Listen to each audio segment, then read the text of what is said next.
వేరుశనగ పప్పులు పల్లీలనేవి అతి బలమైన ఆహారాలు. 100 గ్రాముల వేరుశనగ పప్పుల్లో మనకి 567 క్యాలరీల శక్తి లభిస్తుంది. ఇందులో 25 గ్రాముల ప్రోటీన్ ఉంటుంది. కాబట్టి వేరుశనగ పప్పులు ఆయిల్ ఇస్తాయి. అలా డైరెక్ట్గా తింటే వెగటగా ఉంటుంది, డైజెషన్ కొద్ది కష్టం. వేరుశనగ పప్పుల్ని 7-8 గంటల ముందు నానబెట్టుకుంటే సులభంగా జీర్ణమవుతాయి, పాలుగారే స్థితిగా మారుతుంది.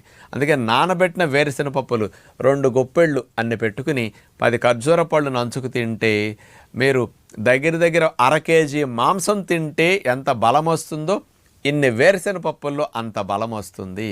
అతి ముఖ్యమైన ఆహారం వేరుశనగ పప్పులు. నానపెట్టుకు తినండి. ఫ్రెష్గా పచ్చి వేరుశనగకాయలు మార్కెట్లో దొరుకుతాయి, వాటినైనా ఒలుసుకుని రోజు అన్ని పప్పులు తినండి. 0 కొలెస్ట్రాల్ వేరుశనగ పప్పులు బలానికి తప్పనిసరిగా వాడండి.